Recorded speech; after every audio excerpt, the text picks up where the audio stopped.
So now we're going to take a look at some of the details of the TipCalculator class. So again, we have this class TipCalculator that extends activity, and each of our apps typically will have one or more activities associated with it. In this app, we have exactly one screen, so we have exactly one activity, as will be the case for some of our other apps as well, but we'll also introduce apps that have multiple activities. Now, within this TipCalculator app, we have a couple of private static final strings called build total and custom percent, and we'll be using these with a mechanism that's provided for you by Android that enables you to have your app's state get saved when the configuration of the app changes, for example. So if I go over to my AVD for a moment, so we have our TipCalculator up and running here, and with the TipCalculator, the user might be interacting with it, and let's say, for example, they rotate the device. So I can do that by typing Control F11, and you can see that the device rotated, and as part of that, it reconfigured the graphical user interface. Now, it turns out it basically restarts the app from scratch when you do that, but yet notice the contents of my bill total field are still there, and all of the calculation values are still here, and my custom tip percent is still there as well. And the reason for that is when the configuration change happened, when I rotated the device, quote unquote, in this case the AVD, there's a method called onSaveInstanceState that got called, and in that method, which I overrode in this class, as we'll see in a later video, I'm actually saving the current bill total and custom tip percent values.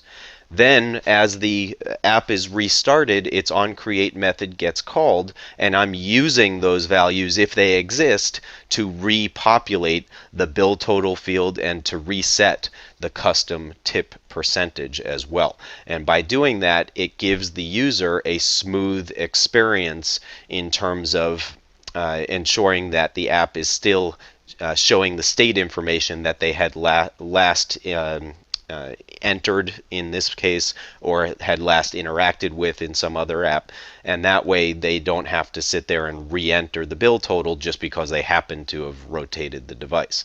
Another case might be where, say, a phone call comes in, and therefore the user temporarily leaves the app to go deal with the phone call and then comes back to the app.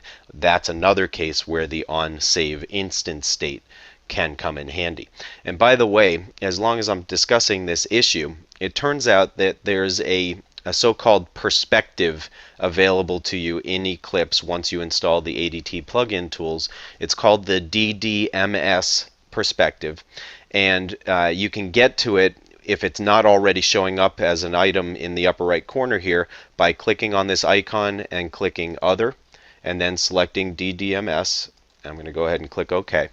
And the DDMS perspective allows you to interact with the AVDs and the devices that you have connected to your computer. And one of the interesting things about it is you can simulate or emulate various state information, such as a call coming in or receiving an SMS message. So for example, if I wanted to send an SMS message to my emulator that's currently up and running, the AVD that you saw on the screen a moment ago, I can select that particular device in the devices list up here, and I don't have any other devices up here because right now I just have this one AVD executing.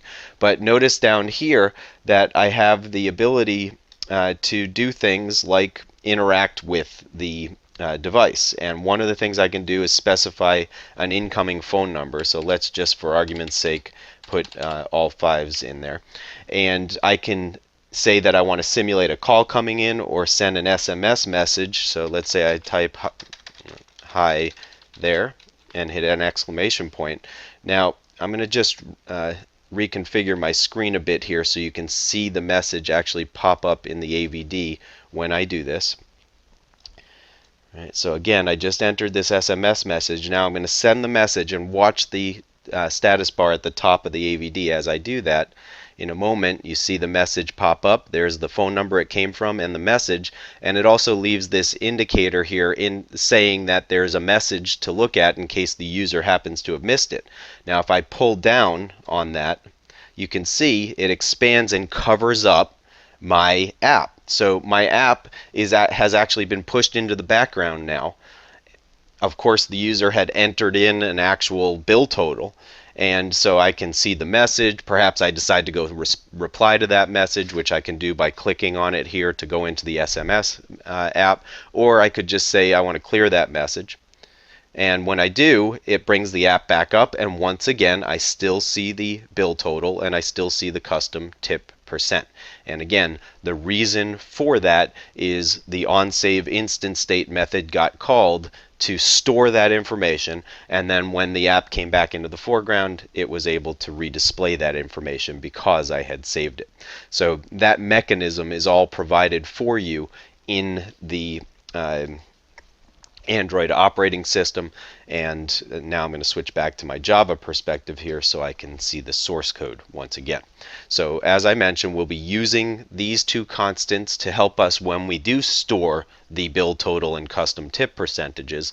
And basically the reason we have these constants or these final strings is so that because we have to provide key value pairs for the items that we're storing when the app's onSave instant state method gets called. Now, in addition, we have a bunch of instance variables for this class, a double that represents the current bill total that you saw on the screen, an integer that represents the custom tip percentage, and then we have a bunch of edit texts and a text view. And the reason we have variables representing all of these different items, which, by the way, we've named exactly the same way as we did in our main.xml file. That's not a requirement, but of course if you're manipulating a particular component that has a certain name in the XML, it's probably a good idea to name the variable the same way just for consistency. But the reason we have all of these is because we will be programmatically interacting with all of these controls in the application. And in order to do that, we're going to have to link up, if you will, each of these variables to the particular control that it is going to represent, and we're going to do that in the next video inside of the onCreate method.